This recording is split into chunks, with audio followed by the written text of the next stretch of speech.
Welcome, everyone.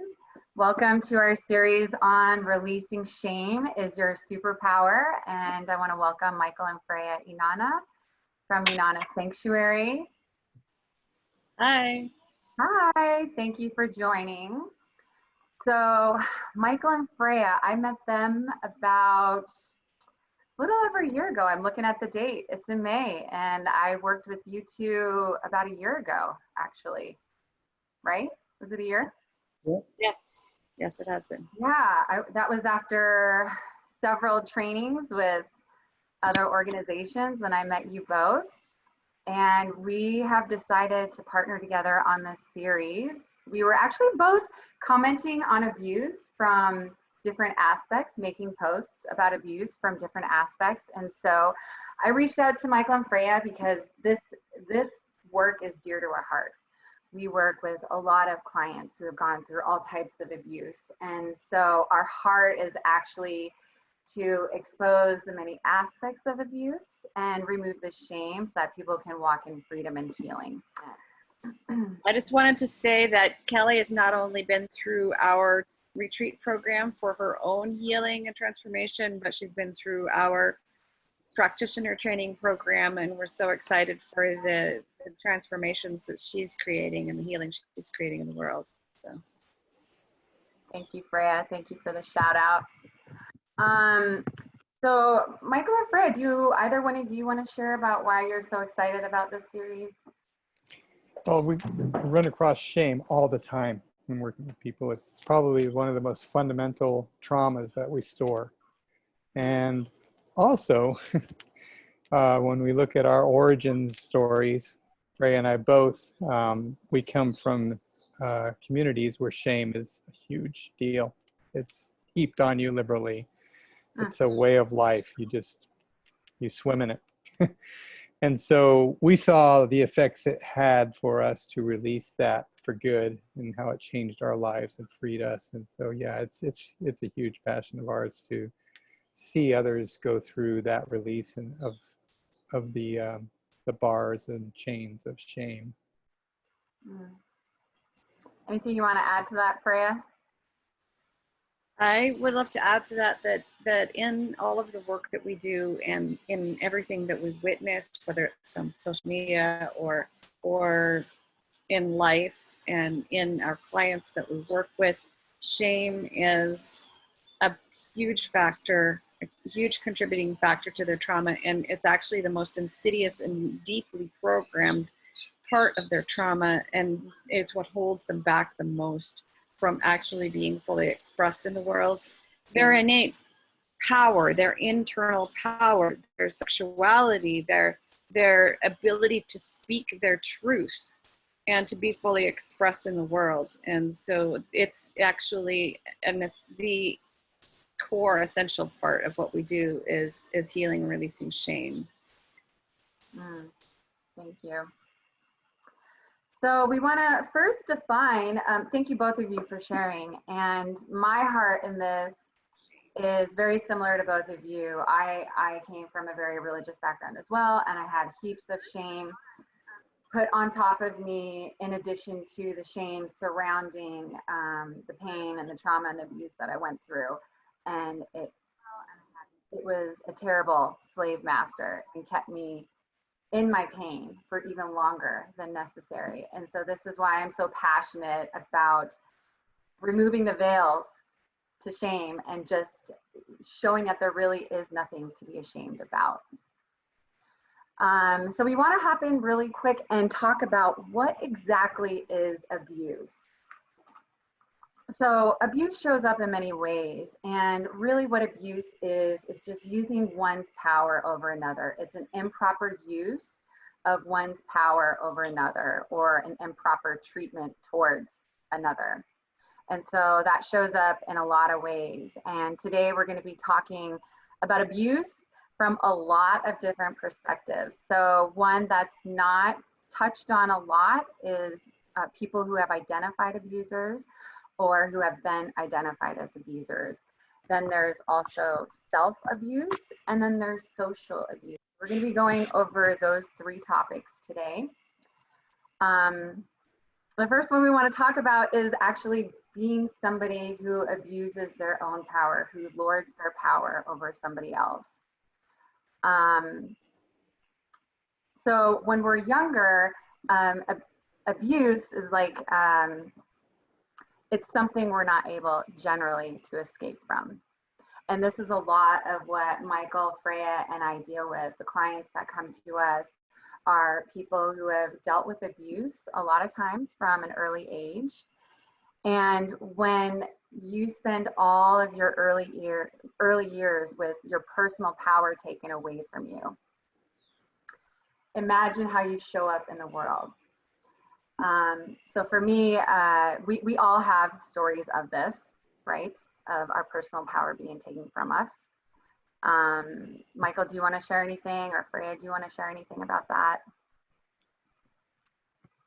Yeah, well, sometimes in the interest of keeping our children safe, we feel that we have to make all their decisions for them, or we feel like, you know, they're immature, they don't know the right decision. And how we cheat them when we do that is we short circuit their learning process on how to make decisions. You know, if we can just let them choose their clothes in the morning. You know, I know Damien loves doing that. He'll ask us, what goes with brown? You know, and he'll pick his clothes, and which for a 6-year-old I think is fantastic. But also when there's a problem where you get to discipline, many times you can tell them, instead of just saying, this is the way it is, I'm laying down the law, which is really definitely a withdrawal of power. You're taking their power. Say, okay, there's some consequences for what's going on here. I'm going to let you choose which consequence. Right? And so it still leaves them in the decision-making process. It leaves them a part of it instead of just feeling completely helpless.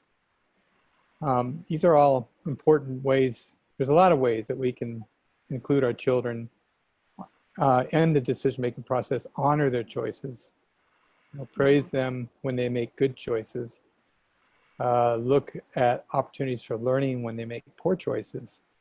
And instead of just saying there's a right way and a wrong way, and it's a big mystery, but I'm going to tell you when you get it wrong, you know. Anyway, look, from a standpoint of raising children, I feel that that's the way we can really contribute to their growth. Well, so often too with children, the go-to, because what we experienced when we were little is this whole idea of shaming to control the decisions that children then make and their expression, using that shame on you, or making them literally feel inside like they're bad because they're not expressing or making decisions or doing things that in a way that maybe we don't agree with. And this is the thing, is that when we show up that way with our children, they literally take on the belief inside on a subconscious level that because we said shame on you, or we yelled at them, or, you know, made them feel small, in that moment they took on the belief that they are bad, they're inherently bad, that there's something wrong with them, and that will stick with them throughout their lifetime until they come to a place of being able to heal that and to create a new belief on a subconscious level, because up here does not shift it. And I believe it's teaching them on a subconscious level to not ask questions, to not question authority. And this is one of the ways in which abuse gets perpetuated. When a child is not allowed to question authority, when they are not allowed to have free thought and free action and learn from mistakes, they go into adulthood full of fear and self-doubt and self-sabotaging, like a lot of self-sabotaging measures. So it's really important to set our children up for success. Yeah. I got another example, if I could share one, because I see this a lot, and people don't realize what's going on a lot of times, is tickling. Right? I hate it. Tickling a child, and they, you know, they laugh. Okay, they laugh because your nervous system responds that way when it gets stimulated that way, and so it's a tendency for people to think, oh, they're laughing, they must like it, or everything's okay, they're laughing. But in between laughing, they're saying, stop, I don't like this, quit it, right? And or even crying sometimes. And we keep doing it. And that is absolutely crossing a boundary, taking away that person's power. And again, with Damien, it's one of the things we taught him is that, because it's so tempting to tickle a little kid, they're so cute, they laugh. But we taught him, hey, if you don't like it, you get to tell us. Mm-hmm. Yeah. And it turns out he doesn't like it. He never likes to be tickled. And my niece loves it. She begs for it.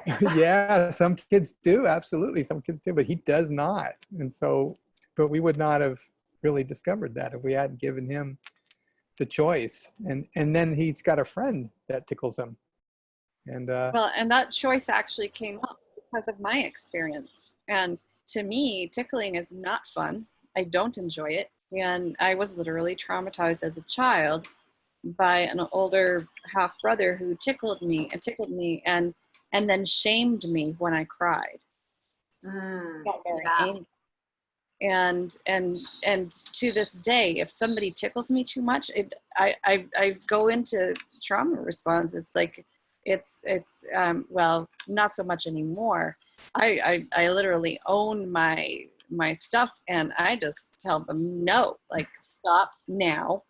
And but it was literally she a does trauma too. She absolutely does. She holds that boundary. Yeah. So we touched on how if we don't teach children how to hold their boundaries and how to have sovereignty at a young age, that they carry these habits into adulthood. And there are many habits that children can carry into adulthood simply by mirroring back the behaviors and the mannerisms and the habits that have been reflected to them throughout life. And this is something I absolutely love to bring up, and I really want to anchor this home for people. When someone has been raised in abuse for a very long time, we have these things called mirroring neurons in us. And what they do is basically they allow us through imitation of body language and facial expressions and emotions to reflect back to the world what we're learning. So imagine for a second you're a child and you have had your voice taken from you, you've had your autonomy taken from you, your body isn't your own because perhaps you've gone through a lot of abuse. So you have a lifetime of your boundaries being violated, of your body not being your own, of your voice being silenced. How do you think someone like that is going to show up in the world? If we have mirroring neurons and we learn by mirroring what's been shown to us, what is going to be reflected into the world? And I am wanting to bring this up right now to have some compassion for people who show up abusing their power, because at some point in their life, this is what was mirrored to them. This is what was modeled to them. And for most people who grossly misabuse their power, they have gone through terrible abuse, terrible trauma. And so some of the ways that this shows up, some of the ways that abusers show up in the world because of what's happened to them is control and manipulation. Did Freya? Oh, there's Freya. You switched on the screen. Michael or Freya, do either one of you want to share stories on control or manipulation? I have stories to share as well, but I love hearing from both of you. You have a wealth of information. Well, I can share the ways that I used to control. And when I was not really very aware of how I was showing up in the world. And there's a lot of different ways. There's a lot of different techniques. One we've been talking a lot of recently is one of them is to create fear. And we see a lot of that where people create fear around a topic and then it kind of spirals from there. But in my case, I talk about this in one of my articles, was sort of the nice guy syndrome. Okay, and I talk about how we sort of have in our society, we have this artificially constructed spectrum of nice guy, bad boy, right? And that's sort of what we say is women have to choose from, or men have to choose from in order to be. You can be the bad boy and take what's yours, or take what you want, and you be the nice guy and kind of get walked all over. The truth is, nice guys are just as nasty as your worst bad boy. Nice guys have a belief that when they're nice, they're entitled. If they've been nice, they deserve a particular response. They deserve to be treated a particular way. And they can use this in very manipulative ways. I have used this in manipulative ways, and it doesn't mean that always being nice is always manipulative. Sometimes being nice is just being nice. But when the entitlement steps in, and I would be in a relationship and feel that I deserved certain things because I was a nice guy, it sets the relationship up in a way that is very transactional. Yeah. Okay, I've got X nice guy credits. I'm going to withdraw them now and expect this particular thing. And to a partner, that feels like a demand, right? They signed on, they're with you, and they like the nice guy aspect of you, but they don't like it when you use it to try to coerce them into doing something or to make demands. And it's a tricky thing. It's a subtle thing, and it's not ever really acknowledged much in our society, but it's a real thing. Yeah, it's almost like using your love as a manipulation tactic to get the response that you want. Yeah, I'm so loving, now pay me. Yeah. And it's a lot like a woman who uses her sexuality in a transactional way. Yeah. And put it out.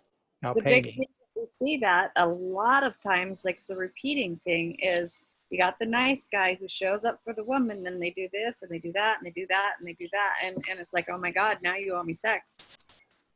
And how many times have women felt guilted into giving something because somebody was a nice guy? Yeah. Yeah.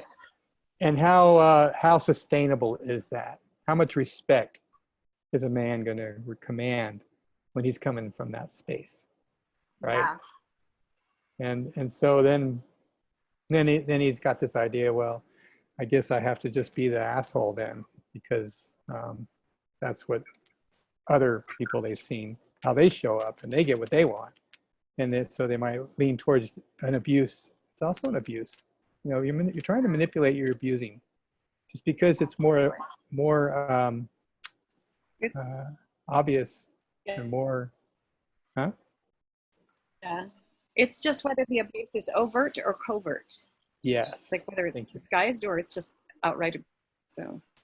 Yeah. And this is the way we've been socialized to behave, when actually there's an entirely different way that's not on that spectrum, which is actually about creating that safety and connection in a relationship that allows us to build the trust and the connection and the desire between two people, so that it's a beautiful synergistic connection that both people are giving and receiving in, rather than feeling coerced or feeling like it's transactional, or feeling like you got to give it up or whatever. Yeah. And the key, the commonality between those two, it's a spectrum. It's a spectrum of abuse. Either way is abusive, it's manipulative, it's controlling. And that is the commonality. And the actual spectrum is one where you shift from control, from power over, into partnership, where you behave the way you behave towards your partner out of love, not as a currency that you're going to cash in later on. Exactly. You can show up powerfully. You can show up aggressively as a man. You can be protective. You can be assertive in a loving way, not as a way to control, but just to be in your protective, aggressive nature. Some men have a more, say, artistic or a gentle nature, and you know, it's similar to the nice guy, except they're just being their nature. They're loving. They give love without expectation. Mm-hmm. Right? And that doesn't mean they get abused or manipulated, because they're not, their power struggle's done with them. They're not in a power struggle. And if they're not getting their needs met, they'll move on. They'll find somebody who genuinely wants to meet their needs from a safe place of having their needs met, where it's a partnership situation, rather than this nasty little tug of war that goes on with these transactions. You know, I gave up and I was nice, or whatever. That is the hallmarks of a power struggle. Yeah. I also want to talk about operating from woundedness. Yeah. So this is, I would say this is every single abuser out there. Every single person who abuses their power is probably operating from a space of woundedness. And I would love to bring up a personal example here of a young boy who was so beautiful and so sweet and innocent, full of love and generosity, curiosity, vibrancy. And at a young age, it became apparent that he was probably sexually molested. He started exhibiting symptoms of molestation, and we brought this attention to the mother, and the mother didn't do anything about it. And, you know, from my experience of understanding sexual abuse, sexual trauma, if that is not properly addressed and healed and integrated, more times than not, those who have been molested turn out becoming perpetrators. And I believe the rates for that are higher for men. I'm not exactly sure, but I believe the rates for that are higher than for men. And so, you know, I told this person, hey, it's a really good idea to get your child some help. And this is why. And never got him help. And he went through years of abuse, years, at least a decade or more. And what ended up happening was we found out that this young boy started perpetrating on other children. And now that this person is older, I see them really struggling to keep their life together. I see them hating themselves and hating their decisions and struggling to make good decisions for their life. And, you know, as someone who has been molested and raped by my biological father and someone in the church, it does a number on children. And I can look at this young boy and understand how sweet and innocent and beautiful he was, and still see that sweetness and that innocence in him, even though today he's not living in that sweetness and innocence. And this is the heart of every last person, is the sweetness, the innocence, the love, and the light. And it gets shrouded and covered in pain. And then when all that's been near to them is pain and suffering and abuse, that's exactly how they show up in the world. And so pausing to understand that many people are operating from this place of woundedness. Even myself, I received, you know, I grew up in a very hectic household where screaming at the top of the lungs happened every day.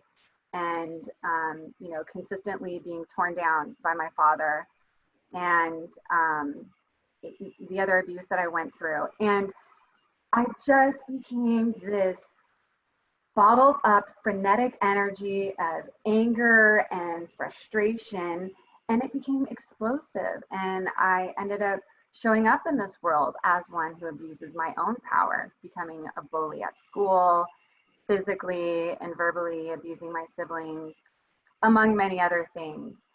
And so understanding again that these people are operating from woundedness. So how do we get to the wound? How do we go to the root of the problem instead of demonizing and shaming simply the outward behavior that's seen? Do either of you have anything you want to add to that? No, that's a really good synopsis of what's going on. How do you get to the wound? That depends absolutely on the person. Some people are will not be reached. They will not choose, will not permit themselves to be reached. Others are desperately seeking a solution, but they're so lost. They're so confused. They just have no idea. They have no reference, no foundation to draw upon in order to find a balance. I think there's a tendency to write abusers off as being hopeless, but I really feel that that's misplaced. That so many times it's a reaction, whether it's physical or emotional or sexual abuse. So many times it is they're terrified. They're in an absolute state of fear. I mean, how can you say a grown adult who strikes a child is anything but terrified themselves? What are they afraid of? They're afraid of losing control even of a child. Yeah, what is it in that child that they're afraid of? Literally. What do they see in that child that's triggering their own trauma? And what I really do believe is that for those who are abusers, who truly desire to heal and to shift, the key to them being able to move out of that pattern of abuse is healing their own from the inside, so that they can then release those triggers that come up that perpetuate that cycle of abuse. And anyone outside of like severe narcissistic spectrum, like the very extreme end of it, or sociopaths and psychopaths, that's a whole different story. You cannot, those people, you're not going to reach them. But anyone else absolutely has the power within themselves to heal and change those patterns in their lives, and that's sacred work. And what we're doing here is we're looking into the abyss in a way, because we all have a shadow, and we all have an abusive side. We all have abused somebody in the past. Michael, can you pause and for audience members who don't know what shadow means, would you explain that and then carry on? Shadow is that part of us that we don't want to acknowledge exists, and we will go to great lengths to deny its existence, to fight it, to repress it, instead of just accepting that. I like to always say, and I know this is a little poetic maybe, but the moon has a shadow too, and look how beautiful it is, right? It's a part of our nature, and when we incorporate it and integrate it, it loses its power to create negative effects in our lives. It just is what it is, and I doubt there's anybody that can say they've never abused somebody. In a moment, just snapped at somebody, or they're having a really bad day, or whatever. I mean, there's always a motivation behind it. Always, and so those who go to abuse as their go-to, they're in a very sad spot. And I'd like to add. Go ahead, yeah. Something to that shadow. And so often our shadow originates from places that we have been taught shame around, that we've been taught are bad and wrong, like our sexuality. And so then we try to repress that. We try to separate ourselves from that. And then it breaks out in ways that are dysfunctional and cause hurt and harm, either to us or to other people, or both. And then that just perpetuates that cycle of believing that part of us is bad and wrong and evil, and so then we push it down even further, and that perpetuates even further that shadow idea that pieces of us are bad and wrong. When if we actually healed and integrated those parts, they become a beautiful part of the whole being. And then we can actually access the sacredness of those parts of ourselves just through that acceptance, complete acceptance and full integration of it. That's huge. Shame is absolutely a part of that. We deny parts of ourselves that are natural parts of ourselves. Rage is completely natural and sometimes completely appropriate. And we've been socialized to the point we don't believe that such a thing is ever permissible, right? But a mother defending her child, yeah, absolutely. Or just a reaction to something that is absolutely unacceptable. Rage can be completely appropriate. Yeah. Anger, violence. There are times when it's appropriate to be violent.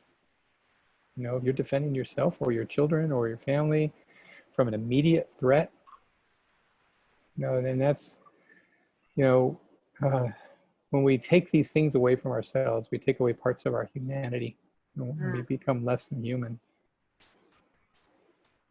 Yeah. On the less than human part, I want to touch really quick on the psychopath, sociopath spectrum, because Freya quickly touched on it. And I want to touch on it a little bit as well, because we also have the people out there who abuse their power, who are what we would consider psychopaths and sociopaths. So for a psychopath, from what I understand, the amygdala is kind of like lights out, and this is where our emotions are. So this is why there are some people who can find pleasure in pain, or who don't actually feel anything. Like when they are abusing people, they're not feeling, it's not registering. And so Frey, you touched on that briefly. When we're engaging with people like this, the only way to engage is to disengage. If the lights are out in the amygdala, where the emotions and the conscience are, then there's just no engaging. It's a losing battle. And so now I actually want to shift and talk about self-abuse, because this is another thing that I feel doesn't get enough attention. There's a lot of victimization going around. And yes, when we are abused and we aren't able to defend ourselves or fight against ourselves, that is being a victim. But then there's also taking these behaviors into adulthood and choosing into relationships where we will be abused.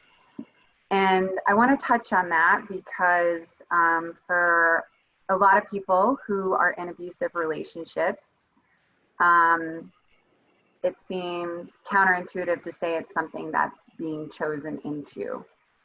And so I want to touch on this a little bit and give some background about a little bit about how trauma gets stored in the brain and how it affects us physiologically and psychologically. So when a painful or dangerous situation registers in the brain, it registers in the mammalian part of our brain where there isn't time or reason. And things are stored there based on sensory information, like your five senses, your intuition, also emotions that you may have felt. And the reason why is because this part of our brain is very primal, and it's to protect us. So for example, if a bear comes after us, our brain doesn't want to think about how fast they need to run and work out that algebra equation. No, the brain just needs to understand that it has to fucking run for its life. And so this is where the mammalian brain kicks in. It's just like, oh my gosh, we've got to go. And so when a pain or trauma doesn't get resolved, all of that sensory information, all of the emotions, they get stored there, they get logged into the brain. And the reason why is because the next time a situation like this comes, the brain wants to know, okay, we have to do something about this. We have to run, we have to fight back. Now, another aspect of what our body does as well is attracting similar situations into our life to try to resolve them. So if the first trauma didn't get resolved, if you didn't end the trauma, the painful situation in a way that made you feel safe afterwards, your body is going to subconsciously look for that situation in life and attract similar situations into your life because it's seeking resolution. And I want to point this out because a lot of people look at their bodies as their own worst enemy. It's not your worst enemy. It's trying to seek a resolution, and it's looking for similar situations to try to solve that. And so tricking your body into solving that does work, and that's the work that Michael, Freya, and I do as well. But yeah, so we wanted to bring up this self-abuse of understanding what's going on in the brain. Why are we still being attracted to these situations? Why, if I want to change, does this situation keep coming in my life? And for me, I noticed this pattern in relationships, with romantic relationships, seeing how all the men in my life, historically, many of the men in my life, were not emotionally available. And I would say even abusive. And every time I would just like, my heart would be broken, and it got to the point of being paralyzed with fear and not being able to move forward. And my friend had a conversation with me, and she goes, Kelly, have you considered that maybe you're the one attracting this into your life? I was like, what? I don't want this. I'm not attracting it. And, you know, it turns out I was. The common denominator was me. And so I found the roots to the pain. And this is where we can interrupt that process. Yes. I want to add something to that. And so often the basis for this kind of pattern showing up and repeating in our lives is these traumas that we experience as very young children. And we come to a place where we've been programmed subconsciously to believe that we actually deserve that abuse. And we may know that that's bullshit up here in our minds, but if we don't actually shift that abuse on the that belief on the subconscious level, then we will continue to allow that and attract that back into our lives. Exactly. And one thing that's really powerful from the 4 agreements is that we're actually agreeing to that because we believe on the subconscious level we deserve that. And once the abuse goes beyond what we would abuse ourselves, because we do believe we deserve that, then we will leave that relationship. If it just goes a little beyond what we actually believe we deserve. And so once we actually shift that belief, we heal that wound that happened as a child that led to that belief that we deserve that on a subconscious level, then we will no longer allow that to keep repeating in our lives. And if we come up against that situation, it's like, fuck no, I'm doing this again, and walk away. And I also wanted to touch on another, you mentioned the fight, the flight, the freeze state. There's also another trauma response that we see in these kinds of relationships. It's called tend and befriend. It's a literal trauma response. Yeah. It's if I do everything right, if I do everything this person wants, then maybe they won't kill me. That's the body's response to that. And they get caught in that cycle of having to tend and befriend and make the abuser feel good so that then maybe they'll keep them and their children safe. And because of that combination of subconsciously not believing they deserve better and the fear of what will happen if they don't do everything this person wants, it creates this vicious cycle. And it ends up that everybody in the situation is harmed, their children and them. And it's because, and you know, the very real danger that over 80% of homicides of women are perpetuated by a partner, by a romantic partner. It's a very real danger. And so it's something, again, in the cycle of trauma in relationships that's in our society that's so prevalent that we must heal. Yeah, Freya, we were talking about vibrational matches, and this kind of feels like that, the vibrational match. Do you want to lean into that a little bit? Yes, and so for that situation, it's like so often you see this thing about the empath and the narcissist being a vibrational match. That's actually not true. It's the wounded empath that has not healed and the narcissist that are a vibrational match. So just like the energy of defensiveness and the energy of attack are a vibrational match for each other, and we're seeing this all over the internet right now. And this attack, defensiveness, attack thing that's going on. It's the wounded empath who feels everything and takes that on and doesn't know how to set those personal boundaries in a healthy way, and that at that wounded level believes that they deserve the pain of everyone else that's being heaped upon them, and they're actually agreeing to it. So once they heal that, then it's that becomes very clear, and they no longer allow that. So being an empath and feeling deeply and being able to feel others' emotions and vibrations is not a curse. It's the wounding that's not healed. Does that make sense? Yes, it does. It's going from being a victim to being self-empowered. It's going Yes. from being a victim to transmuting a circumstance to the benefit, you know? Yes. And we can't actually help or heal anyone. All we can do is show them and guide them on that path Yes, and to actually reclaiming those bits and pieces of healing themselves. yes, and one of the things I say to all my clients, I say it publicly, if anyone says they heal you, they're full of shit. We heal ourselves. We guide people to heal themselves. This is the game. Yes. Yes. So really anyone that you might be working with or seeing that is claiming that victory on them and taking that on, saying I heal you, that kind of thing, hell no. Run the other way. They don't even know what's in you. They are not even aware of the depth of what's in you. The only person that can heal you is you. Yes. But having a really, really tapped in guide can empower you to do that healing and complete that healing in yourself. I mean, there's always more. We're never done the journey, but you can complete in 3 months the amount of progress that could take a lot of people 40 years, or maybe they never get there without that guidance.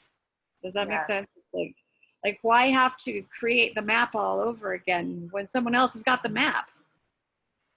Exactly. Okay, so there's a couple more things. Oh, go ahead, Michael. You want to share something? That's why a healer cannot heal you beyond the point that they have healed themselves.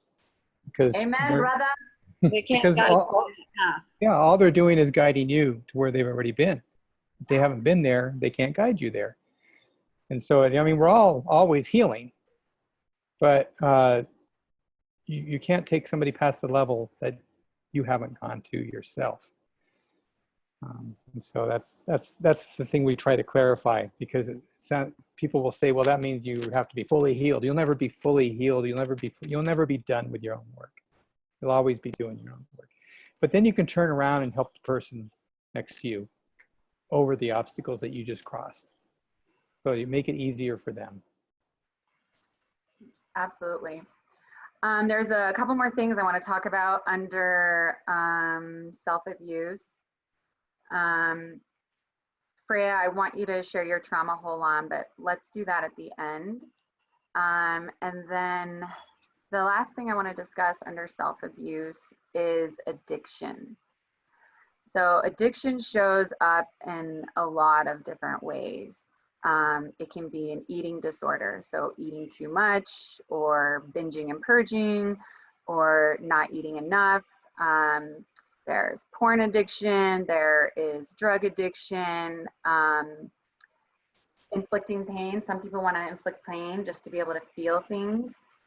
There's promiscuity, which Michael, I want you to lean into that as well. And then there's I mean, addiction can show up in any number of ways. And what it's showing, I believe, what we believe, is a dissociation, a lack of meaningful connection in life. And so in order to fill that deep void, we're stuffing anything and everything in it to just fucking feel something. Or maybe it's not to feel anything. Maybe the pain is too much and it's a way to simply dissociate. And for me, like promiscuity showed up for me. So did drug use, and I would even say drug abuse and alcohol abuse in my younger years. And for me, the chaos and the pain was just so fucking great in my life. I didn't want to feel it. And so starting probably 14 years old, I started smoking marijuana. And by the time I was 15, I was probably drunk and high most days of the week. And by the time I graduated my senior year of high school, I forgot. I didn't even keep track of how many boys I had slept with. I was looking to fill that void that I wasn't getting from my dad and from my house, that love that I needed, that acceptance that I wanted. And I was looking for it everywhere else except for inside. Michael, you want to lean into like the whole promiscuity thing? Yeah. That's a tricky word because it's a word that's been commandeered by those who would have us obey a set of rules, and if we don't, we're promiscuous. The way, word. Huh? It's a shame word. A shame word, exactly. And so much judgment around it. And the way you're using it, the way we use it, is more along the lines of what is it driving you? You know, sexuality. I mean, none of us hold that sexuality is something to be shameful about. It's a part of being human. It's a lovely thing. It's a wonderful thing. It's a joyful thing. It's something to be shared. But if we're being driven to it, to get the drug hit, the endorphins, the forgetfulness, like you said, trying to fill a void that will never be filled. Mm-hmm. And that's, I mean, porn addiction's a lot the same way. You know, you get that, you get those endorphins going, and they distract you from the experience of being you. And so sex used that way is the same thing. And so I would never look at somebody, what they were doing, and make a judgment on them. That, you know, you're promiscuous. I would never say that because I'd have to know what your motivator was. If you are doing it from a place of joyfulness and wanting to experience their body and humanity and this life and all of that, and you don't need it, you don't need a hit, you don't have to get these hits, then that's one thing. But if you need it like another hit on a another drug hit, you need it like in order to get through the day. If you find yourself having difficulty existing without it, you know, then you have to look at, there's a motivator here that's far deeper than the sexuality, and it can become a very dangerous and negative thing in your life. Mm-hmm. And so, yeah, it's all about the motivation, and it's all about going within and filling that void, finding a way to create your own love, your own sense of worth, your own ability to, you don't need a sexual partner. You don't need another hit from a porn video or whatever. If it happens to be in your space, or it happens to enrich your life, sex is a wonderful thing. It can enrich your life. If it's enriching your life, that's great. If that's not the case, you need to go in and you get to find that void. And this is hard work. I'm not trivializing this. This is hard work. Because when you realize the hardest work anyone will ever do, let's just clarify. This is the hardest work. The self-work is the hardest work. You're overcoming so much socialization, so much trauma, so much stored trauma, so much shame. Well, you have to overcome what you were told your entire childhood, that you were worthless, or that you came to believe about yourself. Not so much overcoming. I'd like to jump in there on that, as it is releasing. Mm-hmm. It's a releasing of that, and then an embracing of the actual truth of who we are. It's a reclaiming, it's a reclamation, it's a remembering. So it's releasing what is not serving us, and is not to, and reclaiming the wholeness and the beauty of the grace, and it's an incredible experience. And yes, it's the most intense and vulnerable work that you will ever do, and it's also the most rewarding and safest and most unconditionally loved that you can ever feel. It's incredibly beautiful. And I wanted to also speak to something that Kelly was talking about with the sexual hyperactivity being a trauma, like one end of the trauma spectrum. Like we have the numbness and the lack of sexual desire, and then we have the hyper desire and promiscuity that can also be a trauma response. And if someone's engaging in that from that place of their woundedness, and literally using that activity to reconfirm and reinforce the belief that they are bad and wrong and shameful, and that sexuality is a bad thing, that is a self-perpetuating, very, very self-harming practice. Yeah, this is all artificially generated. We are in a universe that's surrounded by love, is love. We are love. Everybody around us is love, and yet we lack love. What's going on? There's an artificial situation that is within us when we don't have love, when we can't access it, that is artificially created. It needs to be removed. It needs to be taken out. It's an alien artifact and within us, so to speak. And I want to bring it home again as to why that alien belief system is in us. Maybe not in us. I don't want to speak. I don't want to own it necessarily right now. But why? How could something like that exist in a person? And it goes back to people choosing because they feel that they deserve it on a subconscious level. Why? Why do they feel they deserve it on a subconscious level? And it goes back to being treated a certain way. We can look at animals and we understand this from animals, and yet with ourselves, we can be so fucking mean and cruel. So we can look at an abused dog and we can understand that, you know, if any hand or object comes at that dog, it's like, it's just like fucking freaking out about everything, because it's a flinch. It's a reaction. It's a flinch to something that has happened many times. If a hand is raised to strike you several times, oh, the next time you flinch. And this is how a lot of people are walking around in life. They're walking around with these flinches. A trigger. We call them triggers as well. And it's from years of being treated like this. Now we can look at, you know, two other dogs that have never been abused, and like say like one dog falls on top of the other dog. The dog that was fallen onto, it will hurt, and maybe he'll turn around and like, oh, you know, yelp and maybe nip at the dog. But once he realizes it wasn't intentional, he releases it. He lets it go.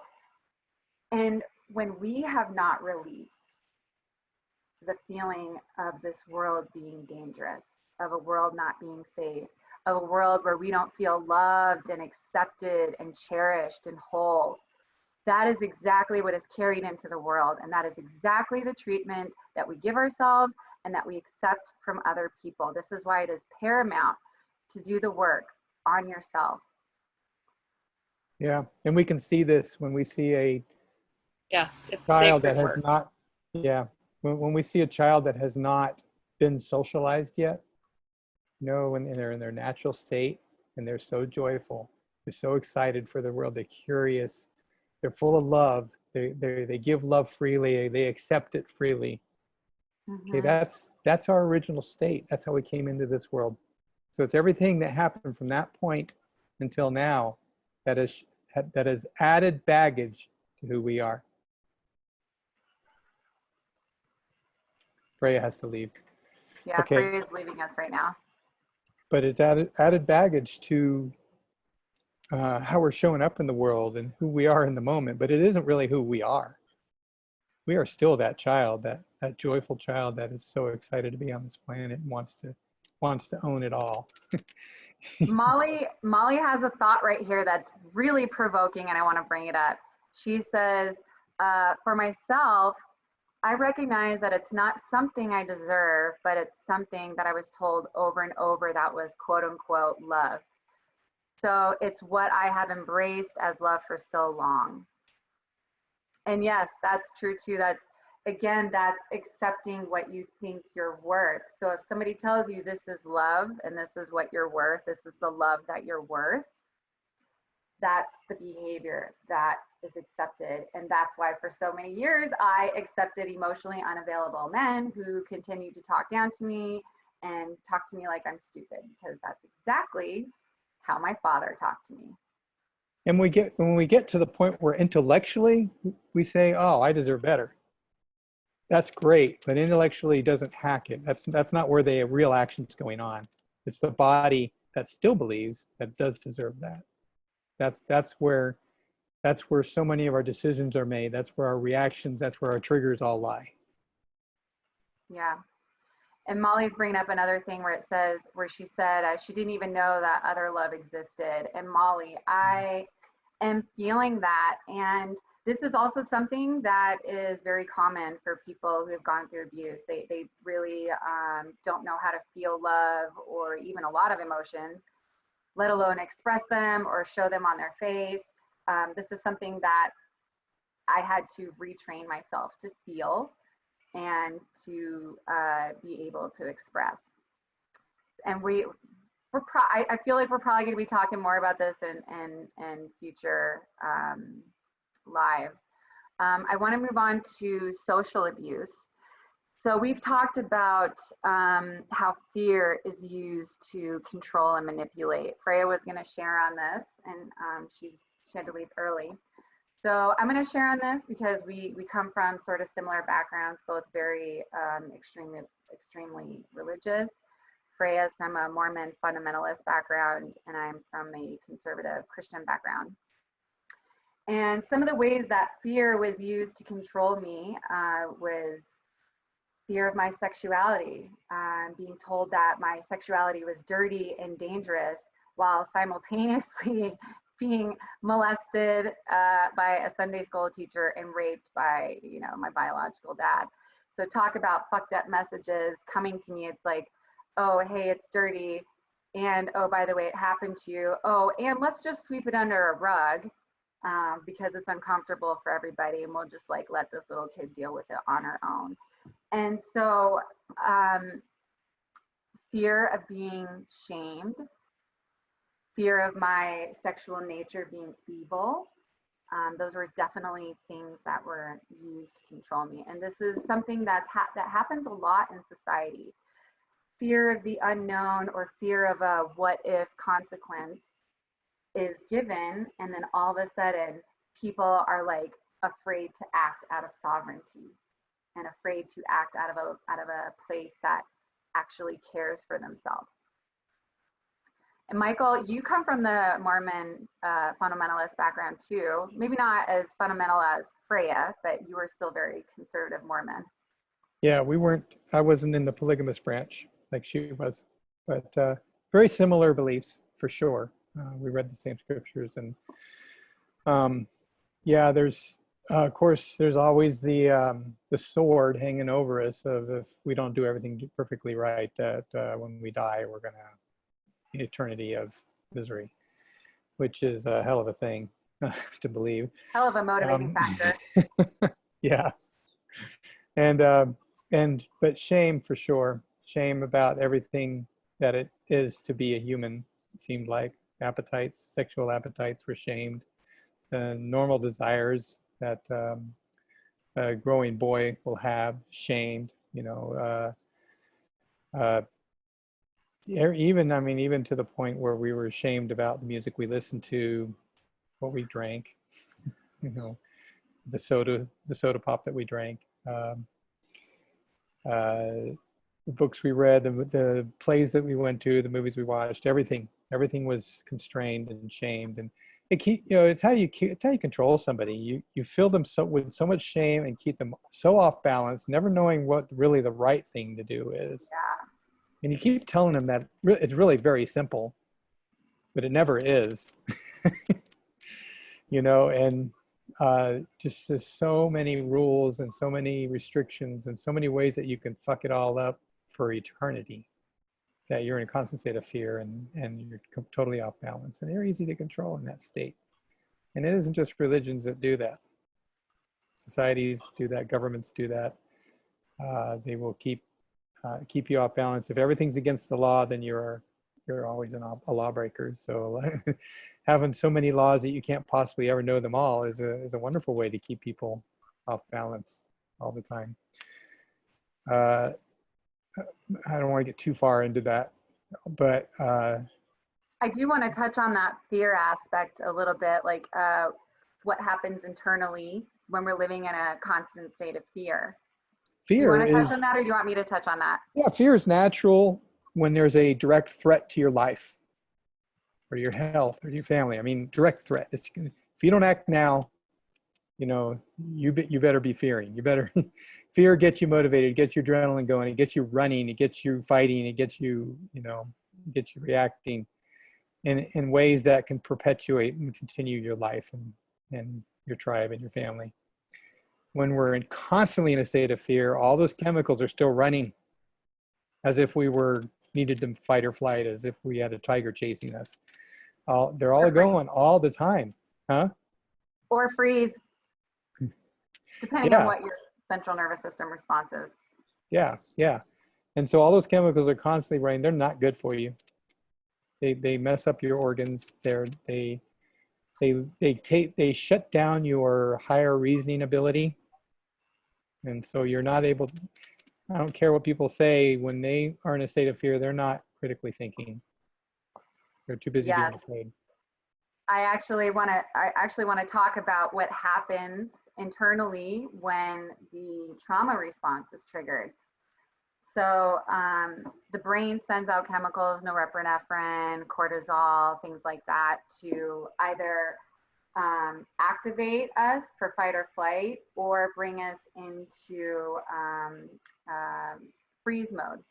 And so there's so many internal things that happen when this is triggered. Number one, energy is pulled from your digestive tract, okay? So when you're living in a constant state of fear and that trauma response is triggered, you're pulling energy from your digestive tract, from your reproductive organs, from your immune system, and from your neocortex, which Michael talked about. This is where your higher thinking skills are.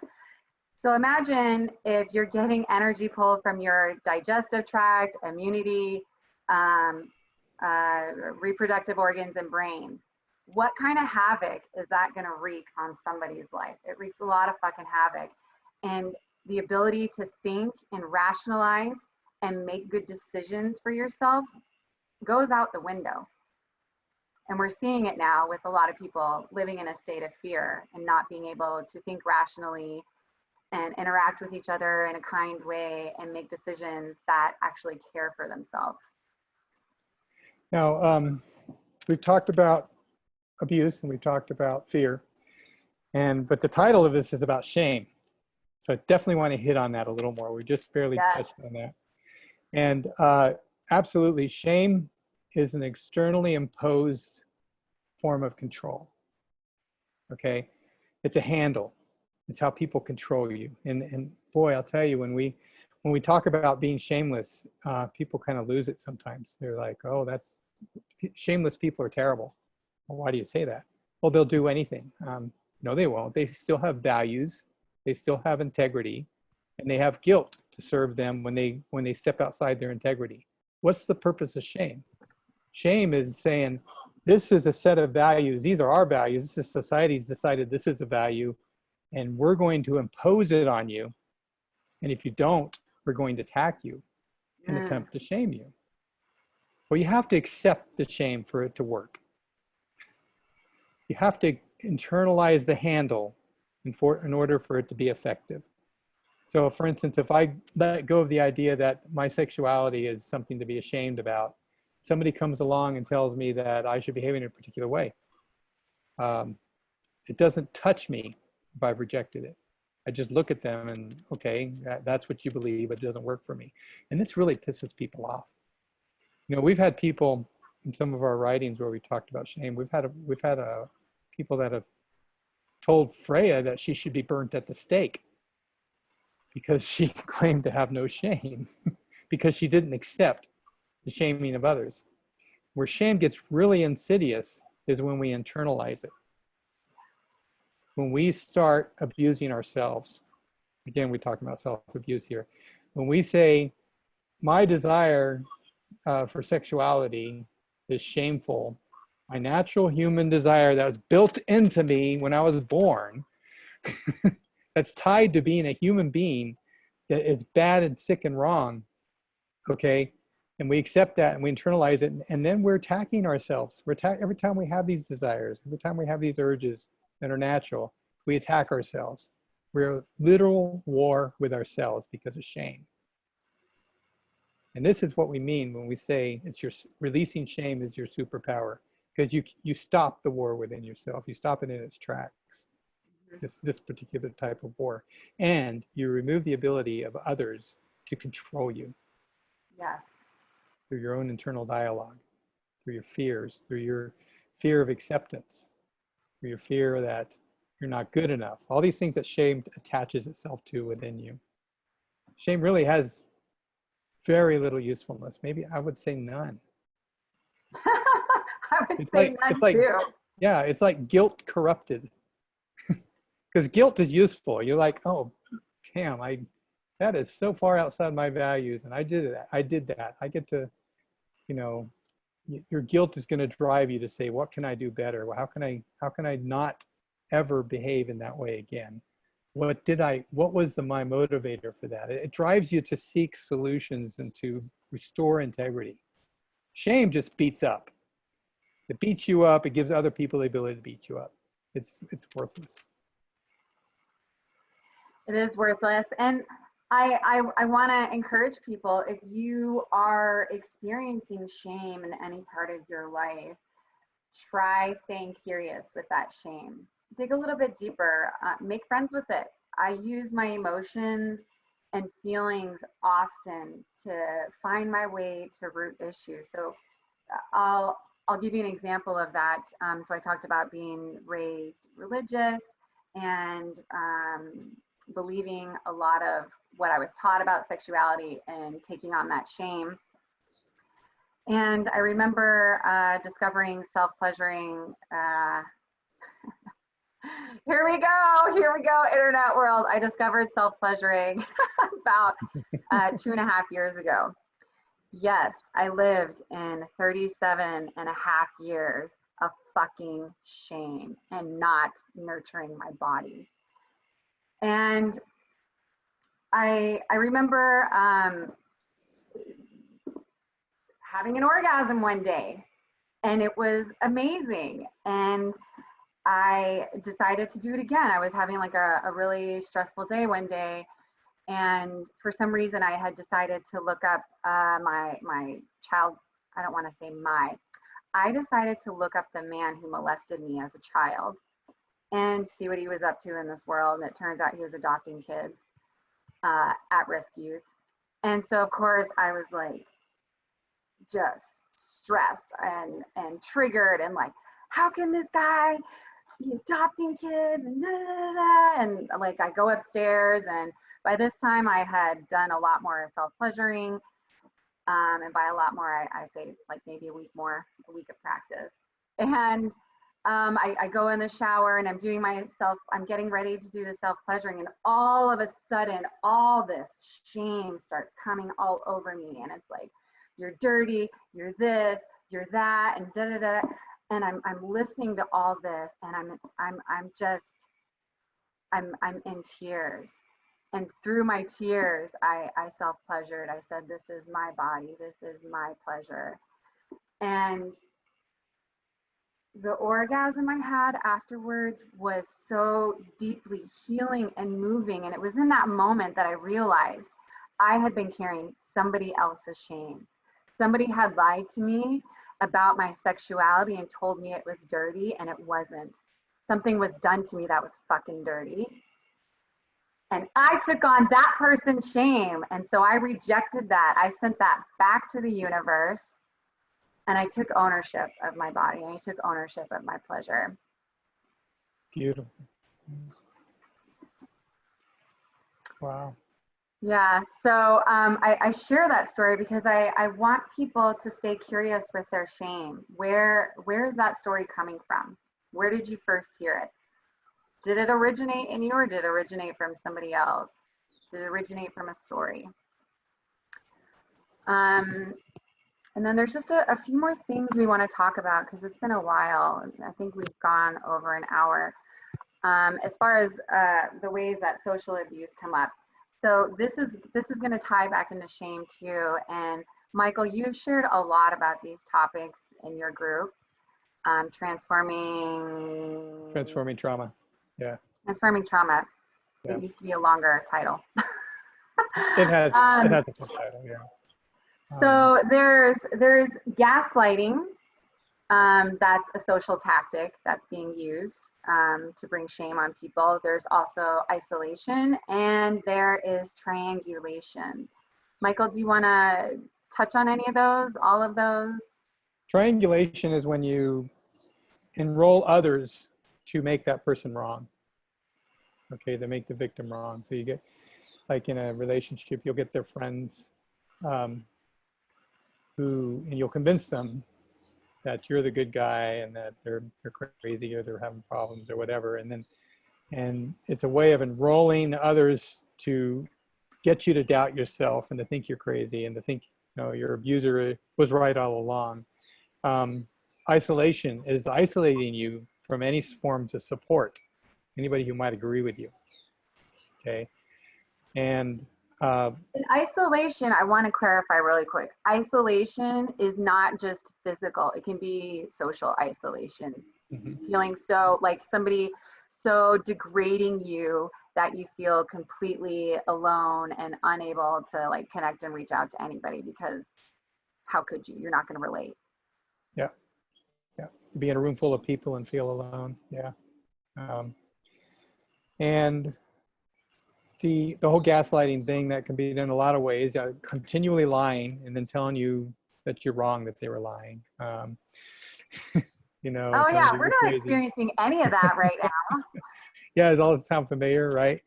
And the thing about it is when we get an abusive situation, and this is true societally or socially or relationship-wise, is we get in a place where we think we have to figure it out. And we get so in our head, you know, we're going to figure this person out, why they're doing this, and we're going to understand it. We're going to understand it, and we're going to conquer it intellectually. And it's a way of just locking you into the abusive situation because they'll never give you the clarity. They're constantly changing the rules. They're constantly changing the dialogue. They're telling you they never said that, and even if they did say it, you shouldn't have shared it anyway, and blah, blah, blah. I mean, it's just crazy making stuff that goes on. But your intellect is still trying to work this out. There's got to be an answer. There's got to be. No, there doesn't. And when you stop seeking understanding beyond the fact that you're being abused, just accept that. You accept that you could be wrong about things. You don't have to be right about everything. You can accept that that the abuse exists and that you're not going to get clarity, you're not going to get closure. Closure is a nasty one. You know, relationships especially, we seek closure, and closure will be held out in front of us like a carrot on a stick for a really long time to keep us locked into that situation. Socially, the same thing. When all we have to do is realize that there's abuse going on and then just let it go, release it, walk away from it. Let go of all the little ways that we keep getting sucked in as we try to figure it out. We don't have to figure it out. We may never figure it out. Doesn't matter. Yeah, you're right. It doesn't matter, Michael. It doesn't matter. When there is abuse taking place, the only thing that matters is creating safety. Mm-hmm. Right. And you're the only judge of that. Exactly. You're the only judge of that. And that's oftentimes what feels so sinister about abuse. I remember even as a child, when I would have my moments of bravery and call my dad out, I would be met with words like, "You don't deserve anything. You have a roof over your head and food on your back, and that's all you get." That's how I was raised, you know? Yeah. And that's what I started to believe. And that is what is so sinister about abuse, is there is truth laced in there with lies, just so many lies. And omissions and things that are obscure and always will be obscure, and you'll never discover what they were. And when you finally just let go of that, making it as something that just doesn't matter, you can move on without it. And the thing about abuse is, you know, there's probably going to be wrong making on both sides. And in the end, it really doesn't even matter. Nope. If it's abusive, create safety for yourself. Yeah. Period. So thank you so much, everyone, for joining us and beginning the discussion on something that doesn't get enough coverage.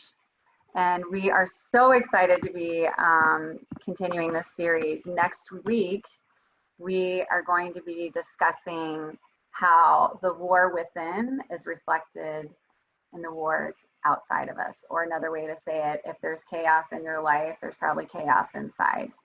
And so next week, we're going to dive more into that now that we have given you a great idea of how abuse shows up in its many forms. Now we're going to get into the nuts and bolts of how abuse can affect us, how to release our shame around abuse, and how to step into self-empowerment and self-healing.